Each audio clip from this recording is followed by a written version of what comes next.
Welcome back to another episode of the Isn't She Powerful podcast. My name is Laura B, and I am so excited for today's episode because it marks two really exciting things. The first thing is that this is the first episode of the podcast that is available not only to listen to, but to also watch. This is the first episode that is available on YouTube. I have been getting some hints for quite some time that many listeners would like to be able to watch me as I speak and share about the things that I do on the podcast. And so I felt very overwhelmed by that for a very long time. But I was recently talking with a dear friend and avid listener of the podcast, and she said, I will help you with that. And I said, all right, well, let's do it then. And so here we are putting the episodes on YouTube. I'm so excited to have this because I feel like it's just another really good way to connect with you all. If you are finding the podcast for the first time through YouTube, hello, welcome. I'm so excited that you're here. Please make sure that you subscribe to the show and leave us a comment. Let me know what you think. I'd love to hear from you. I am going to be sharing in the next few episodes a 4-part series. And that's the other exciting thing that today marks. It marks the first episode of that series. This series is a 4-part series about your relationship with food. I did a 4-part series last December, all about your mindset. I talked about the mindset that is keeping you stuck and the mindset shifts that need to be made in order for you to become consistent, healthy people.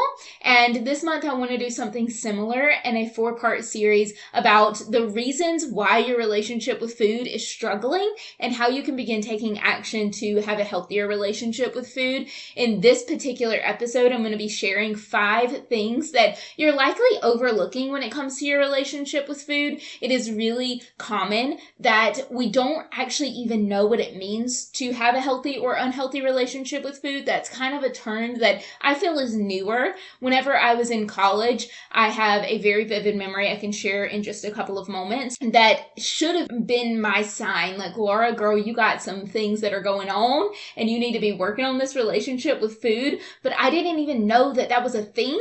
I didn't even know that that was something that I needed to work on. And that had never crossed my mind. I'd never even heard of any such thing.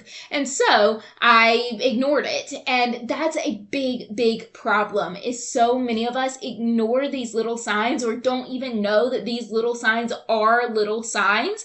And so over time, those little signs, they begin to add up, and then it becomes this huge problem, this really big thing that needs fixing. And that's eventually where I got to the point of binge eating every single day, making myself sick to the point that because I was eating so much junk food in the afternoons and beating myself up and constantly thinking about food. It was the first thing on my mind. And then I'd eat something that I told myself was off limits and then beat myself up about it. And all of those things were things that could have been avoided if I had listened to all of these signs sooner. So in this episode, I want to share with you 5 things to start looking for to let you know, do I need to be working on my relationship with food? Is there something that I can be doing to pay attention to this, to look for, to know whether I'm on an okay path or I'm not? So with all of that being said, let's go on and let's dig into the first episode of this 4-part series.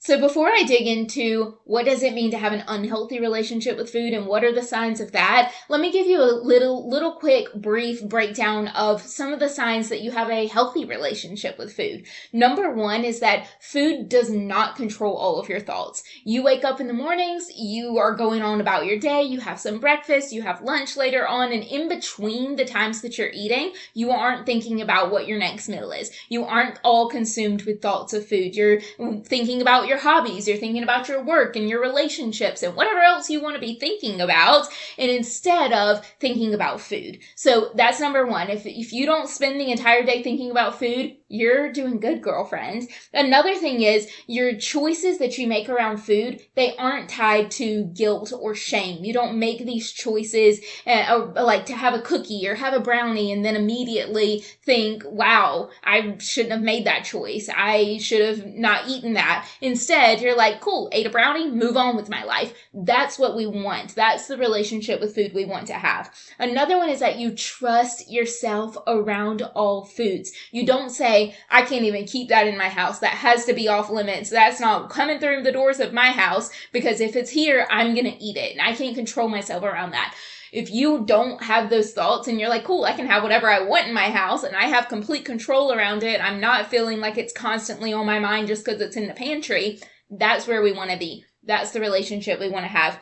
And the last one is that you don't make choices based off of fear or guilt or shame, like I mentioned earlier. Instead, you're making choices about what foods to eat based on how you feel. You don't go to a restaurant and say, well, I should probably order the salad because I want to make sure the scale goes down tomorrow, or I want to make sure that I feel great in my clothes tomorrow, or whatever. You're not making choices based off of how you feel like you should feel or what you feel like you should order. You're just saying, you know what? A salad sounds really good. It's going to give me a lot of veggies. I'm going to feel really great if I eat this salad, so I'm going to eat a salad. Or you say, man, I could really go for some beef. Let's have a burger. You know what I mean? So you're able to make choices based off of how you feel rather than how you feel like you should feel or fear of what may happen if you make this choice. So now let's talk about the 5 things that are signs that you might have an unhealthy relationship with food. I want to quickly share the story really quick of what should have been my sign, because I want to reference this throughout the rest of this. My sign should have been, and there were so many signs before this. There were signs in high school whenever I was not eating. I was skipping meals multiple times a day. I was over exercising. Like, there were signs way sooner. But this story is one that I come back to all the time whenever it comes to my relationship with food. When I was in college, I worked for 2 summers as an orientation leader. And one summer I had gone home to visit my family. I came back, and when I did, they had sent me back with this basket of candy and cookies and all kinds of things. And in there were some Oreos. It was specifically the Oreo Thins. And I hadn't really had those before. So I tried them on the way back because I was like, got some Oreos. I'm going to eat some Oreos. So I ate the Oreos on the way back and in the car driving. And when I got there, I was like, dang, those Oreos were really good. And then I spent the next day only thinking about the Oreos. Like, I was supposed to be speaking with the new students and doing my actual job. I was supposed to be leading things and like being present with people. And instead, all I was thinking about was Oreos. Like, it was the only thing on my mind. And that felt very frustrating because I was like, I can't concentrate on anything but the Oreos. That evening, we had like this little event that we do where all the new students that are there for that round of orientation go into our activity center, and they do a bunch of like fun, like minute to win it type games. And we were in there, and I was supposed to be bonding with the new students and showing them how to play the games and things. And instead, I snuck away and I went to my dorm room that I was sharing with somebody else. I sat in the complete darkness all by myself, eating Oreo after Oreo after Oreo, stuffing my face so full of all these Oreos. And I remember feeling like a load had been taken off of me because that voice finally went away. That voice that was nagging at me to eat these Oreos, it finally went away. But then a new voice came up and it was like, I can't believe you snuck away to eat these Oreos. Like, and it was just being so mean to me about the choice that I was making about food. And then, to top all that off, the door unlocks to my dorm room as I'm sitting there stuffing my face with these Oreos, and in walks the roommate that I had for that summer, and she saw me sitting there in complete darkness, all by myself, eating these Oreos all alone, and I felt so much embarrassment. I felt really, really ashamed and just like icky about the choice that I was making about food. And looking back, that should have been one of those things that was like a clear, like, Laura, honey, something's got to be done about this relationship with food, because how you're feeling and how you're acting around food, it's not normal. But I didn't know that at the time. It wasn't really a thing then to be like, oh, this is because you have an unhealthy relationship with food. Like, that wasn't a thing. People weren't talking about that. Also, social media wasn't the thing then that it is now. Instagram then was just like posting like selfies or pictures with your friends that had filters on it and things like that. It wasn't anything like special. special. And so I didn't know that this meant that I had a problem. I didn't know. I just was like, I shouldn't be thinking about food this much, but I didn't really know beyond that what the issue was or anything like that. So there were signs. There were a lot of signs that eventually led me to the point of all that binge eating and guilt shaming and things like that I mentioned that I got to by the time 2020, 2021 rolled around. There were signs way before that. And had I known, I wouldn't have gotten to that point. And so that's why I want this episode to be a voice of reason to you, to be like, hey, this is what this means. And if you're having these things happen to you, it's because you need to do some healing with your relationship with food. And let's start paying attention to it. Let's start making some action and some changes. Okay. So the first sign that you have an unhealthy relationship with food, or that there might need to be some work done pretty soon, is that you feel guilty after eating. If you have any voice in your head, just a little tiny inkling of a little voice that comes around and says, you really shouldn't have eaten that.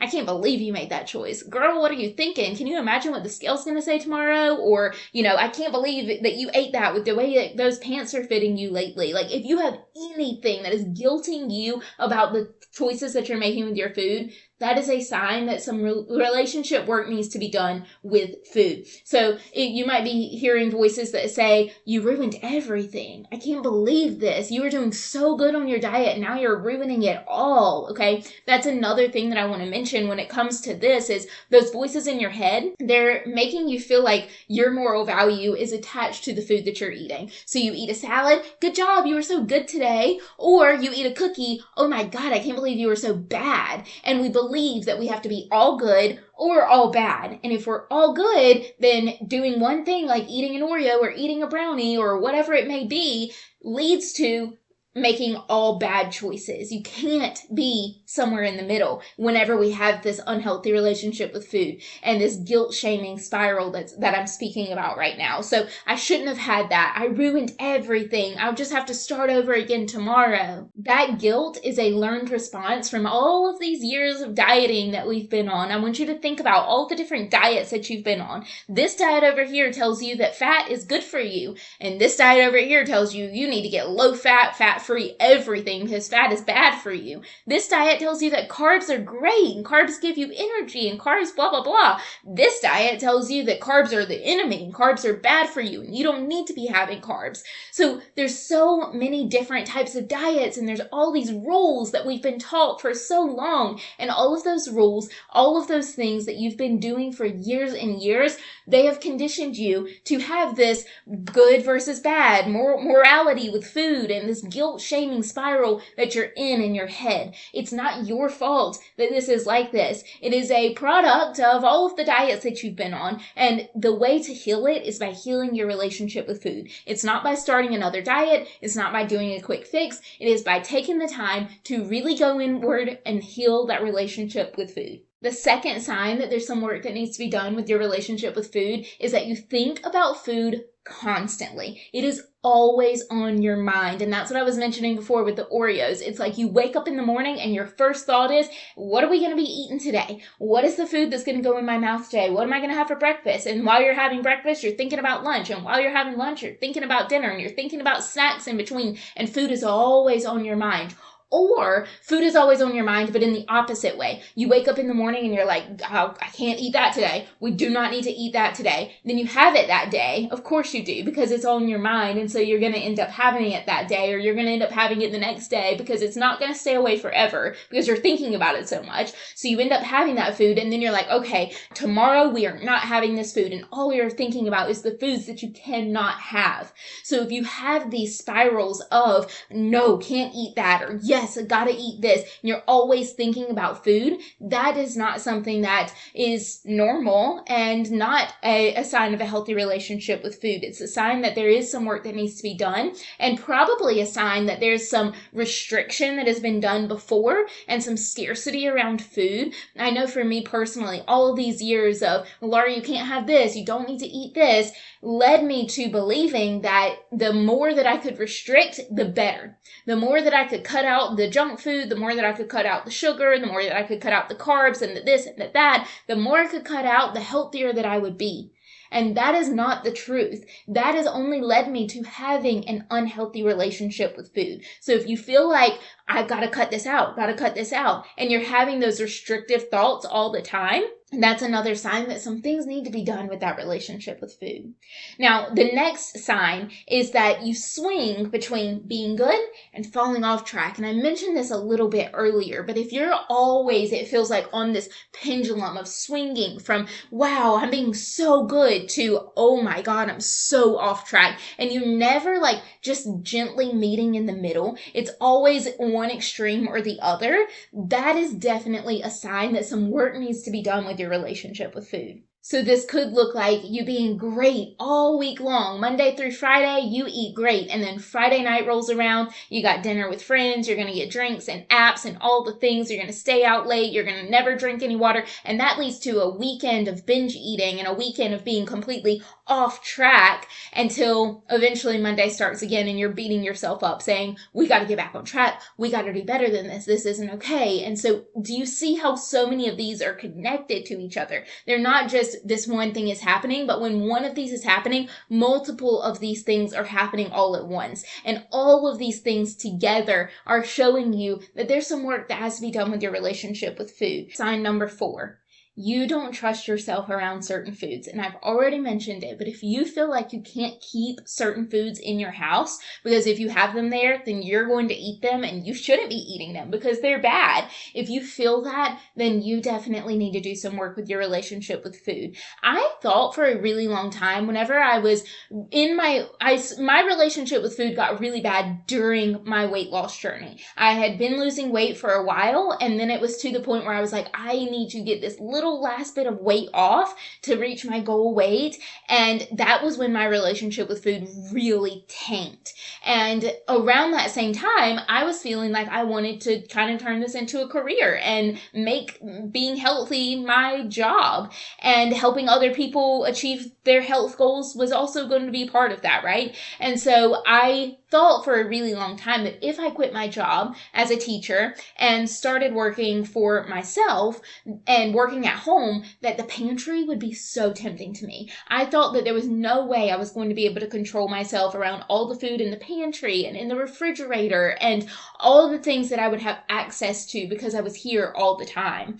And it wasn't until I started healing that relationship with food and gaining more and more control around food that I realized that is not the case at all. Now that I have a healthy relationship with food, I don't think about the pantry. It's literally on the other side of that wall right there. And I don't think about food at all. I eat food whenever my body grumbles, whenever I start to get hungry, and then I move on. And I'm okay with that. It's not like I'm like forcing myself into that. I feel satiated in between my meals. I feel comfortable and confident and in control around food all the time. And that's what a healthy relationship with food looks like. It does not look like saying, no, I can't bring those Christmas cakes into my house because if I have the Christmas tree cakes in the house, I'm going to eat the entire box of them. And I don't want to eat the whole box of them because they're bad for me. So do you see again, that language is coming up, not being able to control yourself, the negative thoughts about food, the guilt shaming, all of it is so interconnected. This could also look like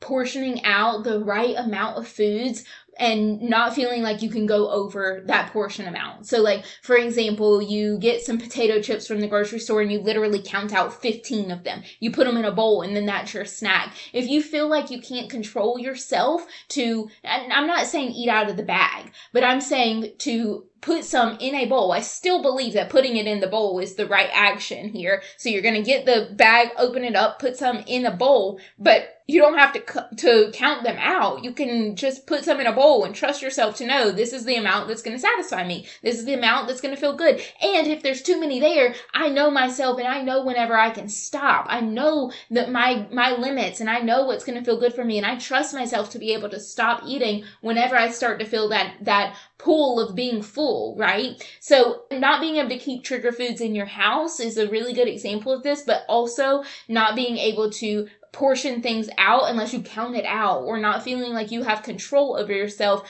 to just eat the amount that feels good for you and then stop. And then the fifth sign is that you make decisions about food based off of rules from diets or diet culture or TikToks or whatever. You make your decisions about when and what to eat based off of rules, not your body's natural signals. So you're making the rule of, I can't eat past 7 p.m. Even if you're hungry past 7 p.m., you have that rule of, I can't eat past 7 p.m. because it's unhealthy for me. Or I've already had my carb limit for today. I can't eat any more carbs today because I already had the amount that I was supposed to have. Or rules like, I'm not going to eat any sugar this month. I'm away from sugar. I'm avoiding sugar. I'm doing a detox. I'm doing a cleanse. If you do those things, those are signs of an unhealthy relationship with food. If you say things like that, the goal is for you to be able to listen to your own intuition, to know what foods to eat, when to eat them. The goal is for you to know your hunger cues, know your fullness cues,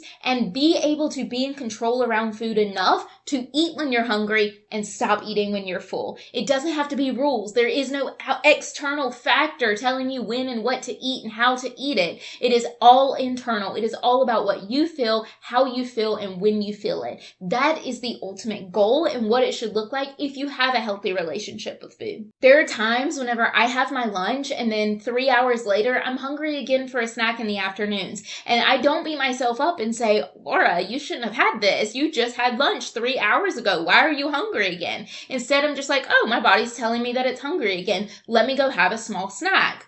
And I just listen to my body. And through doing that, I'm telling you, and I have multiple episodes about this already, but I'm telling you that if you feel like your body, you can't listen to those fullness cues, you don't hear your intuition speaking to you, telling you when you're hungry and when you're full, you have to start paying attention. And by paying attention, that voice is going to get louder over time. It's going to become something that it's easier for you to hear and easier for you to understand over time. But the only way to start having that experience is to start intentionally listening for it. It has been silenced from years of you following these rules versus listening to your body. And the only way to start hearing your body is to start intentionally listening for those cues and paying attention to them. Okay, so let's do a quick recap of the 5 signs that you have an unhealthy relationship with food that might need a little work. Number 1 is that you think about food constantly. It is always on your mind. It is the first thing on your mind when you wake up, and it's on your mind all day long. Sign number 2 is that you feel guilty about eating certain things. There's a voice in your head telling you shouldn't have eaten that, you're bad for eating that, and just really beating you up over your food choices. Sign number 3 is that you go really extreme and swing really far between being good and being bad. You're really on top of it or you're really off of it. And there's no middle ground. There's no in between, which is where we want to be. Sign number 4 is that you don't trust yourself around certain foods. You aren't allowed to have them. They aren't allowed to come into your home. You're not allowed to order them at restaurants because you feel as if you cannot control yourself around them. And then the last one is that you make decisions about what to eat and when to eat and how to eat it based off of food rules rather than how your own body feels and what your own intuition is telling you. Even if one of these signs felt just a little bit familiar to you and it's like, oh, maybe that is me kind of, then I want you to just start paying attention to that. Just lean into it a little bit more and start paying attention to it a little bit more closely, because the first step to making a change when it comes to your relationship with food is awareness. We have to know, is this something that needs to be worked on? Do you have some things that are challenging you when it comes to your relationship with food? And that awareness is the very first step. And once you start doing that, I'm telling you, you are so much closer to having a healthy relationship with food simply for knowing that the work needs to be done. So don't feel guilty about it. Don't beat yourself up about it. That's what this whole episode was about, is about we shouldn't be beating ourselves up. We shouldn't be made to feel guilty about our food choices or about the fact that we don't have a healthy relationship with food, okay? So we don't have to feel guilty about it. Instead, just say, you know what? I'm glad I know. I'm glad I know now rather than waiting until it's way far gone, rather than waiting until the point where I'm binge eating and I'm getting sick and I'm always thinking about food. Instead, I'm glad I know now when things are just a little bit rocky so that I can begin making those choices. Or if you are at the point where you're like, you know what, I am at the point where things are bad, then awesome. You are in the right place. You are here, and that is exactly where you're meant to be. And so instead of feeling bad about it, say, wow, how thankful I am that I found this podcast, that I'm listening to this right now, and that I have the resources to help me through this. Next week, we are digging a little bit more into that swing back and forth between the always good or the always bad. You're super in on one or you're super in on the other. And I want to teach you how to find that happy medium and reach that middle ground where you can begin feeling like you don't have to be all good or all bad. There's a little bit of both mixed in here. So next week, that's what we're going to be digging into. If you are not already subscribed to the show, wherever you're listening or watching for my hello YouTube people, if you're not already subscribed wherever that is, then please make sure that you do that. That way you do not miss anything. You will get a notification when the next episode goes live for this. There's also other episodes that go live throughout the week, so those episodes are available for you to listen to right now and in the upcoming days. Make sure you're subscribed so you don't miss anything. I am so thankful for every single one of you that is here, and I cannot wait to see you again next week and continue helping you through this relationship with food. Thank you so much. I can't wait to see you again next week. And always remember, the more you know, the more you grow.